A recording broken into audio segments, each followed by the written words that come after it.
అస్మద్గురుభ్యో నమః. హిందూ ధర్మ ప్రేక్షకులకు నమస్కారం. శ్రీశైలేశ దయాపాత్రం దీభక్త్యాదిగుణార్ణవం యతీంద్రప్రవణం వందే రమ్యజామాతరం మునిం. లక్ష్మీనాథసమారంభాం నాథయామునమధ్యమాం అస్మదాచార్యపర్యంతాం వందే గురుపరంపరాం. యో నిత్యమచ్యుతపదాంబుజయుగ్మరుక్మ వ్యామోహత్తజసరాణి తృణాయ మేనే అస్మద్గురోర్భగవతోస్సదైకసింధోః రామానుజస్య చరణౌ శరణం ప్రపద్యే. మాతాపితా యువతయస్తనయా విభూతిః సర్వం యదేవ నియమేన ఆద్యస్య నః కులపతేర్వకులాభిరామం శ్రీమత్తదంగ్రియుగళం ప్రణమామి మూర్ధ్నా. భూతం సరస్య మహదాహ్వయ భట్టనాథ శ్రీ భక్తిసార కులశేఖర యోగి వాహాన్ భక్తాంగిరేణు పరకాలయతీంద్రమిశ్రాన్ శ్రీమత్పరాంకుశమునిం ప్రణతోస్మి నిత్యం. హిందూ ధర్మ ప్రేక్షకులకు నమస్కారం. తిరుప్పావై వ్రతానికి సంబంధించిన అవతారికను కొద్దిసేపు అవతరిద్దాం. సాక్షాత్తు శ్రీకృష్ణ పరమాత్మ 110 సంవత్సరాలు ఈ భూమి మీద వేయించేసి ఉండి 90వ సంవత్సరంలో జితేంద్రియుడైనటువంటి అర్జున్ని మిషగా పెట్టుకుని సమస్త ప్రాణికోటికి భగవద్గీతని ఉపదేశించినప్పటికీ కూడా అవతార పరిసమాప్తి అయ్యి తిరిగి పరమపదానికి వెళ్ళే సమయంలో స్వామి సంపూర్ణమైన తృప్తితో వెళ్ళలేదట. ఎందుకంటే జీవకోటి అంతటికీ కూడా తను ఎంత చెప్పినా కూడా గీతా సారం అనేది కొంతవరకే, కొంతమందికి మాత్రమే అది అవతరింపదగినదైనది. దానితో చింతాక్రాంతుడైన స్వామిని చూసి శ్రీ మహాలక్ష్మి అయ్యో నిజయే శ్రీవిల్లిపుత్తూరులో విష్ణు చిత్తల వారి ఇంట తులసివనంలో అవతరించింది. ఆ తల్లే మన గోదాదేవి, ఆమెనే ఆండాళ్ళు అంటారు. ఆ ఆండాళ్ళ తల్లి మనకు అందించినటువంటి 30 పాసురాలే తిరుప్పావై దివ్య ప్రబంధం అంటారు. దివ్య ప్రబంధం అంటే ఆనంద పరివాహం, ఆ ప్రవాహమే దివ్య ప్రబంధం. సకల వేదాలు ఉపనిషత్ సారాన్ని కలిగినటువంటి 32 బ్రహ్మ విద్యల్ని 30 పాసురాల్లో ఆండాళ్ళ తల్లి మనకు అందించింది. భగవంతుని నిరంతరం సేవించేటటువంటి పెరియాళ్వారు, పన్నిద్దరాళ్వారుల్లో ఒక్క మన ఆండాళ్ళ తల్లి స్త్రీమూర్తి. ఈ పెరియాళ్వారి ప్రియపుత్రికగా ఆయన ఇంట అవతరించింది. మాలాకారులు కావడంతో ఈ పాపకి కోదై, తమిళంలో గోదా అంటే పూమాలిక అని అర్థం. కోదై అని పేరు పెట్టుకున్నాక తాను ధరించి విడిచినటువంటి పుష్పమాలికని వటభద్ర సాయికి సమర్పించినప్పుడు తండ్రికి తెలియకుండా ఆయన అలాగే తీసుకెళ్ళి సమర్పించేవారు. అప్పుడు ఒకనాడు కేశపాసం కనిపించినప్పుడు ఆయన హతాశుడైపోయి అయ్యో స్వామికి అపచారం జరిగినందని ఎంతో చింతిస్తే స్వామి పిలిచి, అప్పట్లో పెరుమాళ్ళు భక్తులతోటి స్వయంగా సంభాషించేవారు. విష్ణు చిత్త, ఏదైతే గోదాదేవి తాను ధరించి ఇస్తున్నటువంటి పూమాలే నాకు చాలా ప్రియమైనది అని చెప్పడంతో ఆయన సంతోషం పట్టలేక ఇంటికి వచ్చి ఎన్నై ఆండాళ్, నన్ను ఉద్ధరించడానికి వచ్చిన తల్లి అని పిలుస్తారు. అప్పటి నుంచి ఆండాళ్ళు అనే పేరు ప్రసిద్ధి పొందింది. ఈ గోదాదేవి సమర్పించినటువంటి 30 పాసురాలు కూడా అద్భుతమైనటువంటి సాహిత్య పరిపుష్టి కలిగి ఉన్నాయి. మనకి మహాకవి కాళిదాసు గురించి అందరికీ తెలుసు. కనిష్ఠికాధిష్ఠి కాళిదాస అని పూర్వం ఒకనాడు చిటికెన వేళ్ళు లెక్క పెట్టాక కాళిదాసు తర్వాత ఎవరున్నారంటే ఇన్ని 100 ఏళ్ళు గడిచిపోయినప్పటికీ కూడా మరొక కవి లేరు.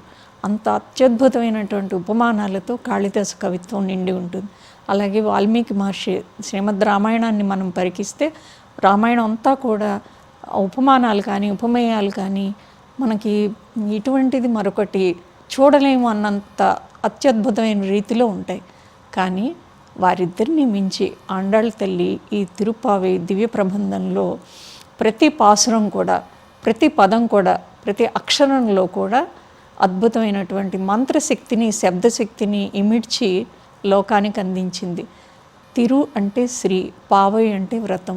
దీన్ని శ్రీవ్రతం అని, దివ్యవ్రతం అని అంటారు. దివ్యవ్రతం అని ఎందుకంటే ఈ వ్రతాన్ని ఏదైనా చిన్న చిన్న కోరికల కోసం పొందేందుకు అవి కూడా ఇస్తుంది, కానీ అసలైనటువంటి భగవద్ అనుభవాన్ని ప్రసాదించేది. కాబట్టి ఈ దివ్య వ్రతాన్ని మనకి ఆండాళ్ళ తల్లి అందించారు.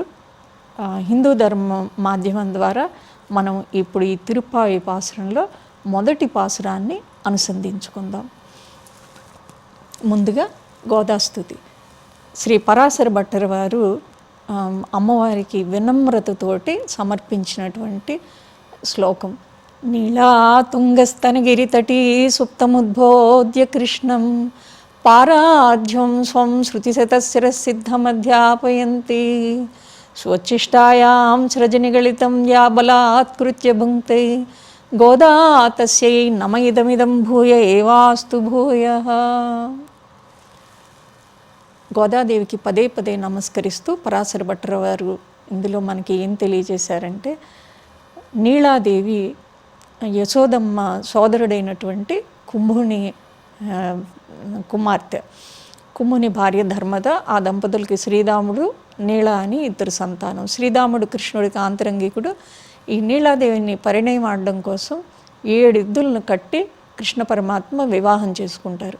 ఆవిడ ఎంత గొప్ప ఆవిడ అంటే, నీళాతుంగ స్తనగిరి తటి అంటే ఆవిడ యొక్క ఉత్తుంగ స్థనాల మీద కృష్ణుడు అనే సింహం నిద్రించారంట. ఇది బాహ్యమైన అర్థం, కానీ అంతరమైనటువంటి విశేషార్థం ఏంటంటే, భక్తి జ్ఞానాలు రెండూ కూడా ఉన్నటువంటి ఆ నీళాదేవికి పరమాత్మ పరవశుడై ఆయన నిద్రిస్తున్నారు.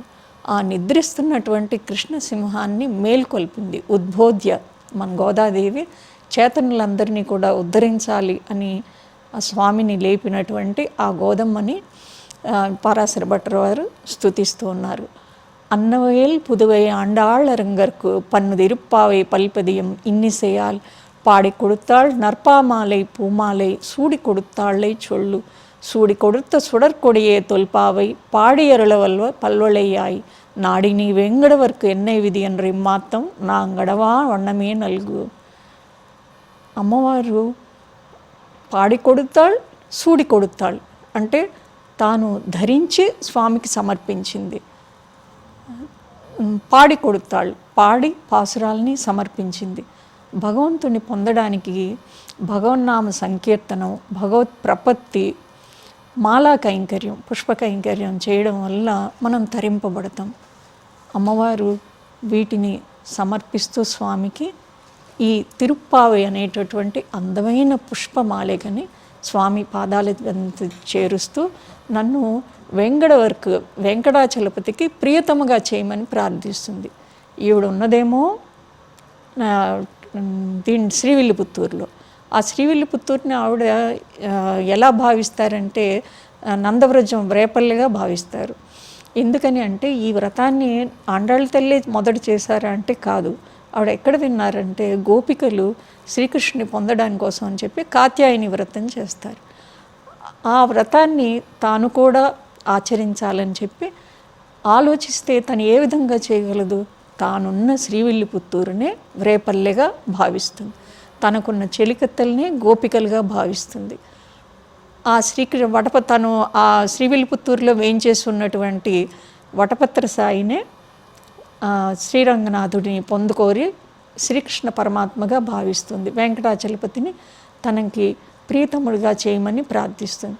అమ్మవారి భావనలో వీరందరూ కూడా భిన్నమైన రూపాలు ఉన్నప్పటికీ భగవతత్వం ఒక్కటే అని తల్లి పాసురం ద్వారా మనకి తెలుస్తుంది.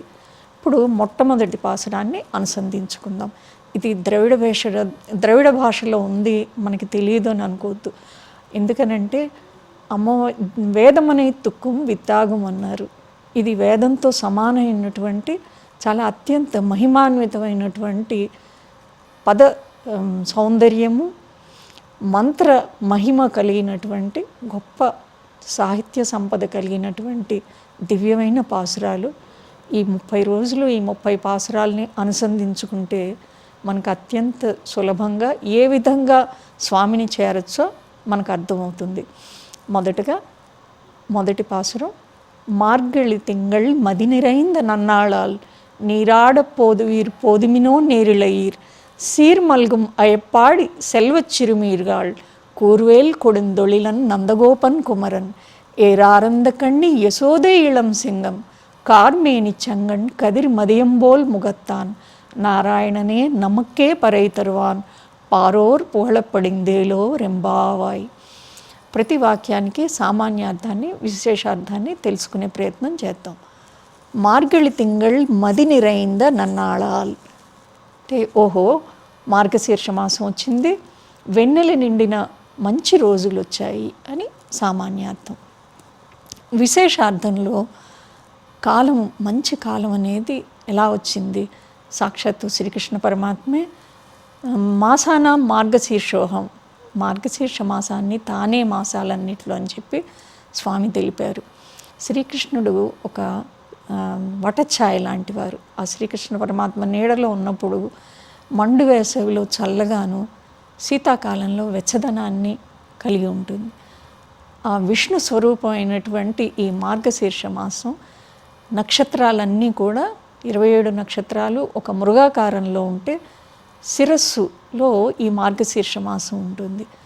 దీన్ని ఒక సంవత్సరాన్ని మనం ఒక రోజుగా భావిస్తే బ్రాహ్మ ముహూర్తం ఈ మార్గశీర్ష మాసం అన్నమాట.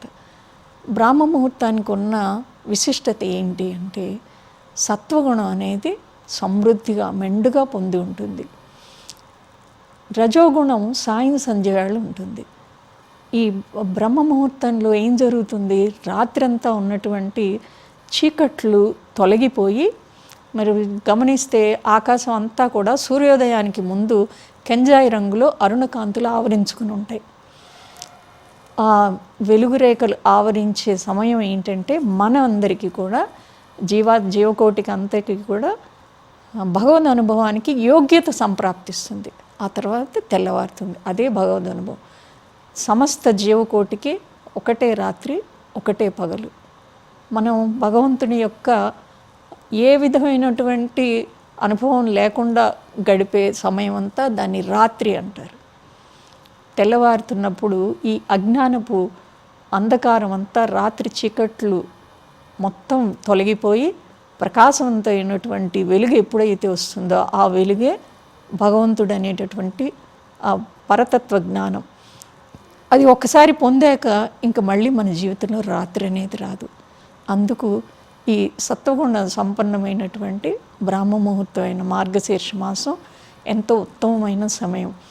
పైగా మనం మామూలు అందరం ఏదైనా మంచి పని చేయాలనుకుంటే మంచి సమయం ఏదైనా ఉంటే చెప్పండి, ముహూర్తం ఏదైనా ఉంటే చూడండి అని మనం చూసుకుంటూ ఉంటాం. కానీ ఆండాళ్ళ తల్లి గోపికలతోటి చేస్తున్న ఈ తిరుప్పావై వ్రతం, ఈ వ్రతంకి ఏంటంటే వాళ్ళ కోసం మాత్రమే, ఏ ఒక్కరు నేను ఆండాళ్ళ తల్లి నేను ఒక్కదాన్నే స్వామిని చేరిపోవాలి, లేదా గోపికలు వాళ్ళు మేము మాత్రమే ఉండాలి, అలాంటి స్వార్థ చింతన లేకుండా సమస్త లోకానికి కూడా క్షేమం కలిగే విధంగా సంకల్పం చేసి ఈ వ్రతాన్ని మొదలుపెట్టారు. అంత సత్సంకల్పంతో భగవంతుని కోసం వాళ్ళు ఆరాటపడుతున్నప్పుడు మంచి సమయం కూడా దానంతట అదే ముందుకొస్తుంది. అలాగే వీళ్ళు అనుకున్నాకే మార్గశీర్ష మాసం వచ్చింది, శుక్లపక్షం వచ్చింది. శుక్లపక్షం శుభముహూర్తాలకి ఎంతో మంచిది. అవి వాళ్ళు కృష్ణుడి యొక్క అనుమతి, నందవ్రజంలో ఉన్న పెద్దల అనుమతి, దానికే వాళ్ళు ఎంతో ఆనందపడిపోయి వ్రతాన్ని ఆరంభించేద్దామని అనుకున్నారు. అలాగే ఆ కాలాన్ని స్మరిస్తూ ఆనందిస్తున్నారు. వాల్మీకి మహర్షి శ్రీమద్ రామాయణంలో చైత్ర శ్రీమాన్ అని శ్లోకారంభాన్ని చేస్తారు. అంటే రాముల వారి పట్టాభిషేకానికి అనువుగా ఉందని ఆ చైత్రమాసాన్ని ఎలాగైతే మహర్షి స్మరించి ఆనందించారో ఈ గోపికలు కూడా మార్గశీర్ష మాసాన్ని స్మరించి ఆనందించారు. కానీ చైత్రమాసం కంటే కూడా మార్గశీర్ష మాసం విశిష్టమైనది. ఎందుకంటే చైత్రంలో చెట్లు చిగురిస్తాయి కానీ ఫలించవు. కానీ మార్గశీర్ష మాసంలో పంటలు సమృద్ధిగా పండి ఆ వెన్నులు భారంతో ఉంగి ఉంటాయి. అలాగే గోపికల హృదయ క్షేత్రాల్లో కృష్ణ ప్రేమ అనేటటువంటి ఆ అంకురము నిలిచి పంట సమృద్ధిగా పొంది ఎలా ఉంగి వినమ్రతతోటి శ్రీకృష్ణ దివ్య పాదార విందాలకి నమస్కరిస్తూ ఉన్నట్లుగా దీన్ని విశేషార్థంలో చెప్తారు. అలాగే రజోగుణం అనేది సాయం సంధ్య వేళలో ఉంటుంది. అంటే మన సంధ్యా సమయంలో సంశయాత్మకం ఉంటుంది. ఒక ఇంటి మూల ఒక దొంగ ఉందనుకోండి, అది దొంగ అని ఒక అనుమానం వస్తుంది. ఎందుకంటే ఇప్పుడున్నట్లుగా పూర్వం అంత కాంతి ఉండేది కాదు. ఒకసారి మనం ఆ సమయంలో ఆలోచిస్తే ఆ మసక దీపపు చీకట్లో సంశయం అనేది ఏర్పడుతుంది. అలాగే బావి గట్టున నులక తాడు ఉంటే ఇది పామేమో అనిపిస్తుంది. రజ్జు సర్పభ్రాంతి అంటారు. ఆ తాడుని చూసి పాముని భ్రమిస్తాయి. అలాగే భగవంతుడు ఉన్నాడో లేడో, ఉంటే నాకు ఇన్ని కష్టాలు ఎందుకు వస్తాయి, ఏమో ఆయన ఉన్నాడో లేడో అనేటటువంటి ఈ సంశయాత్మక బుద్ధి కలిగించేది రజోగుణం, అది సంధ్యా సమయం. అలాగే తమోగుణం పూర్తిగా ఆవరించి ఉండేది రాత్రి శాశ్వతమైనటువంటి భగవంతుడి తత్వమే లేదనుకుని జీవుడు ఏమనుకుంటాడు, ఈ దేహమే నాది, నేనే రక్షకుణ్ణి, ఈ దేహాన్ని బట్టే నేను రేపు అది చేయాలి, నేను రేపు ఇది చేయాలి, నేను నా కోసం ఇది, రేపు ఉంటారో ఉండరో, ఈ రాత్రి ఉంటారో ఉండరో కూడా తెలియదు, కానీ ఎన్నో ప్రణాళికలు ఉంటాయి. ఆ రాత్రి అనే దాన్ని సంపూర్తిగా తమోగుణం ఆవరించి ఉంటుంది. మరి సత్వగుణం ఉన్నటువంటి ఈ మార్గశీర్ష మాసం తెల్లవారుజాము ఎలా ఉంటుంది అంటే ఉన్నది ఉన్నట్లుగా చూపిస్తుంది. అంటే శాశ్వతుడైనటువంటి పరమాత్మకి చెందిన వారం మనం ఎక్కడి నుంచి వచ్చాం, తల్లి గర్భంలోకి మన అడిగి ఎవరైనా తీసుకొచ్చారా, లేదా అంతకుముందు జ్ఞానం ఉందా, తర్వాత వెళ్ళిపోయేటప్పుడు మనం ఎక్కడికి వెళ్తాం, ఈ రెండు ప్రశ్నలు మనని మర్చిపోయి ఈ దేహంతోనే మనం అన్నీ సాధిస్తున్నాం అనేటటువంటి భ్రమ నుంచి, ఈ సంసార సాగరం నుంచి ఉద్ధరింపబడేటటువంటి కాలం సత్వగుణ ప్రధానమైనటువంటి మార్గశీర్ష కాలం. నీరాడు పోదివీరు పోదిమిను అంటే స్నానం చేయడానికి కోరిక కలిగిన వాళ్ళందరూ కూడా రండి అంటున్నారు. దీనికి ఏ అర్హత ఉండాలి అనుకున్నాం, తిరుప్పావి వ్రతానికి ఏ విధమైనటువంటి నియమాలు, నిష్టలు, వివక్షలు లేవు. ఎవరైనా భగవంతుని పొందాలనుకునేటటువంటి కోరిక కలిగిన వారందరూ స్నానానికి రండి. స్నానము అని అంటే ద్రావిడ భాషలో వాళ్ళకి శ్రీకృష్ణుడితో వాళ్ళు కలవడమే. ఎందుకంటే అన్ని పాసురాల్లో వీళ్ళు ఒకళ్ళనొకళ్ళు మొదట 10 పాసురాలు పరస్పరం గోపికలను మేల్కొలుపుతూ వెళ్తూ ఒక్కొక్కటి సాగుతూ ఉంటుంది. కానీ చివరికి వచ్చేసరికి వాళ్ళు స్నానం ఆచరించినట్లు మనకు ప్రబంధం అంతా కనిపించదు. వాళ్ళ స్నానం అంటే శ్రీకృష్ణుడితో సమాగమం, నిన్నే చేరి నిన్నే కొలుస్తూ నిన్నే పొందుతాం, అదే వారి లక్ష్యం. ఆ లక్ష్యాన్ని పొందేటటువంటి గోపికలు రండి అని మిగతా అందరినీ పిలవడంలో ఏంటంటే ఏ ఒక్కరూ సంకుచితంగా ఆలోచించకుండా అందరినీ కలుపుకొని ముందుకుని వెళుతూ ఉంటారు. అలాగే పరమాత్మని ఉపనిషత్తులు సముద్రంతో పోలుస్తాయి. మన జీవకోటి అంతా కూడా నదులు. మనం వేరే వేరే ఉపాధుల్లో ఉంటారు. నా శరీరం వేరు, మరొకరిది వేరు, ఇంకొకటి వేరు, జంతువు వేరు, చెట్టు వేరు, క్రిమి వేరు, కీటకం వేరు. కానీ అందరం కూడా ఎక్కడ కలుస్తామో, ఎప్పుడైతే ఆ సముద్రంలో చేరుతామో ఈ నదులు వాటిని ఇంకా వేరుపడవు. సముద్రంలో ఉన్నది ఇది గంగా నది అండి, ఇది కృష్ణా నది, ఇది యమున, ఇవి మనం త్రివేణి సంగమంలో ఆ రెండు నదుల్ని ఒకటి ఆకుపచ్చగా ఉంది, ఒకటి నల్లగా ఉందని చెప్పగలం. కానీ సముద్రంలో చేరాక ఏ నది ఏంటో తెలియదు.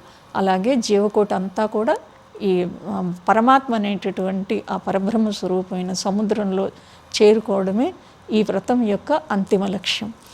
తర్వాత సీర్మల్గం అయపాడి సెల్వచ్ చిరుమీరుగాళ్ సంపదలు వృద్ధి పొందిన గొల్లపల్లెలోని ఐశ్వర్యవంతులైన పడుచులారా. గొల్లపల్లి ఈ రేపల్లెలో ద్వారక, మథుర వీటికంటే ఐశ్వర్యం ఉందా అంటే గమనిస్తే భౌతికమైన ఐశ్వర్యం కాదు. ఐశ్వర్యం 2 రకాలుగా ఉంటుంది. ఒకటి లోక సంబంధమైనది, ఇంకొకటి శాశ్వతమైనటువంటి భగవత్ సంబంధమైనది. భగవత్ సంబంధమైన ఐశ్వర్యం ఉన్న వాళ్ళకి మిగతావి అంత కనిపించదు. అలా అని మనకి అక్కర్లేదా అంటే మనకి సరిపడ ఉంటే చాలు. అత్యాశకు వెళ్ళిన కొద్దీ దానికి తగినటువంటి కష్టాలు కూడా పొంచే ఉంటాయి. లేకుండా శాశ్వతమైనటువంటి భగవద్ ఐశ్వర్యవంతులైనటువంటి గోపికలారా అని సంబోధిస్తుంది ఆండాళ్ళు గోపిక. ఇక్కడ రామాయణంలో చూస్తే మనం లక్ష్మణుణ్ణి కూడా శ్రీమాన్ అని పిలుస్తారు వాల్మీకి. ఆయన ఏ విధంగా శ్రీమంతుడు, నారచీరలు కట్టుకుని రాముడు ఒక్కడనే వనవాసం వెళ్ళమన్నా, రామా నేను నిన్ను విడిచి ఉండలేనని చెప్పి ఆయన వెంట వెళ్ళిపోతారు. నారచీరలు కట్టుకుని ఎండకిండి వానకి తడిసి ఆయన పడ్డ కష్టాలన్నీ కావు. కానీ ఆయనే గొప్ప శ్రీమంతుడు. ఎలా శ్రీమంతుడయ్యాడు? విడవలసిన రాజభోగాలు, హంసతూలికా తల్పాలు, అంతఃపురాలు కాదు. ఆయన కోరుకున్నది శ్రీరాముని యొక్క సన్నిధిని. ఆ పరమాత్మ యొక్క సన్నిధే ఆయనకి గొప్ప ఐశ్వర్యాన్ని కలిగించింది. కాబట్టి అందరికన్నా గొప్ప ఐశ్వర్యంతో లక్ష్మణుడు. అలాగే అంతరిక్ష గతాన్ని చెప్పి విభీషణుడు అంటారు. విభీషణుడుని రావణ సభలోంచి ఆయన ఎంత హితం చెప్పినా వినిపించుకోకపోతే ఆ సభ నుంచి విభీషణుడిని బయటికి పంపించేస్తాడు. అక్కడి నుంచి ఆయన విభీషణుడు వచ్చి సముద్రంలో ఇసుకలో ఉన్నటువంటి రామచంద్ర ప్రభువుకి శరణాగతి చేస్తారు. ఆయనను గొప్ప శ్రీమాన్ అంటారు. ఎందుకు శ్రీమంతుడయ్యాడు? రాముడి దగ్గర అప్పుడు ఏమి కిరీటాలు లేవు, రాజ్యం లేదు, ఏమీ లేదు. కానీ విడవవలసిన దాన్ని అధర్మపరుడైనటువంటి రావణాసురుని విడిచిపెట్టి రామో విగ్రహాన్ ధర్మాత్ముడైనటువంటి రాముణ్ణి ఆయన శరణుచొచ్చారు. కాబట్టి లక్ష్మణుడు అనేవాడు గొప్ప ఐశ్వర్యవంతులు. ఈ విధంగా ఐశ్వర్యంలో ఈ రేపల్లెలో ఉన్నటువంటి గోపికలు మొత్తం అందరిలోకి గొప్ప భగవత్ సంబంధమైన ఐశ్వర్యంతో తొలతూగుతున్నారు. కాబట్టి మీరందరూ రండి అని చెప్పి ఆండాళ్ళ తల్లి వారిని పిలుస్తాం. కూర్వేల్ కొడిందొళిలన్ నందగోపన్ కుమరన్ వాడి అయిన వేలాయుధాన్ని ధరించి శ్రీకృష్ణుడికి ఎక్కడి నుంచి అయినా ఆపద వస్తుందేమో అని గమనిస్తూ క్రూరంగా శిక్షించే నందగోపుని కుమారుడు. సామాన్య అర్థంలో ఈయన ఒక ఆయుధాన్ని ధరించి, ఎందుకంటే పాపం కృష్ణుడు చిన్నప్పుడు పడిన కష్టాలు ఎవరూ పడలేదు. ఆ కృష్ణుడి యొక్క బాల్యంలో ఎదుర్కొన్నటువంటి ఆపదలనన్నిటినీ కూడా ఈ నందగోపుడు రక్షించాడు. ఆ వేలాయుధం అంటే వేలాయుధం ఉపదేశ ముద్ర. నందగోపుడు ఆచార్యుడు. వాడి అంటే పదును పెట్టబడింది ఆయుధం. ఎలా పదును పెట్టబడింది? భగవత్ శాస్త్రజ్ఞానం చేత, భగవద్ అనుగ్రహం చేత పదును పెట్టబడినటువంటి ఆయుధాన్ని ధరించి ఆచార్యుడు రక్షిస్తూ ఉంటారు. ఆచార్యుడికి ఎప్పుడు భగవంతుడు విధేయుడు. ఎందుకంటే నందగోపుడికి ఇక్కడ విధేయుడిగా ఈ పాశ్రంలో చెప్పబడుతున్నారు. బయట ఉన్నటువంటి కృష్ణుడి మీద నేరారోపణ చేయడానికి వచ్చిన వాళ్ళందరూ నందగోపుడి దగ్గర ఈయన చేతులు కట్టుకుని నిలబడ్డ కృష్ణుడిని చూసి, అయ్యో ఈ కృష్ణుడిని చూసా మనం ఇంతగా దూషించామని వాళ్ళు సిగ్గుపడి వెళ్ళిపోయేవారట. అంతగా ఆచార్యుడికి పెరుమాళ్ళు విధేయుడై ఉంటారు. ఏరారంద కణ్ణి యశోదై ఇళం సింగం, సౌందర్యభరితమైన విశాల నేత్రాలు గల యశోద యొక్క బాలసింహం. ఇందాక నందగోపుడికేమో ఏమని చెప్పారు? విధేయుడు అన్నారు. యశోదమ్మ దగ్గర బాలసింహం. నందగోపుడు ఆచార్యుడైతే యశోదమ్మ మంత్రం. మననాత్రాయతే ఇది మంత్రం మనని రక్షిస్తూ ఉంటుంది. యశోదమ్మ మంత్రంలో స్వామి విహరిస్తూ ఉంటాడు బాలసింహంలో. ఆ విశాలమైన నేత్రాలు ఉండాలి, సంకుచితంగా కాకుండా పరిపూర్ణమైన జ్ఞానం కలిగి మనకి సమస్తమైన శుభ ఫలితాలను ప్రసాదించేటటువంటి మంత్రరాజమే అష్టాక్షరి మహామంత్రం. ఆ మంత్రమే యశోద. తండ్రి ఆచార్యుడు, తల్లి మంత్రం అని విశేషార్థం.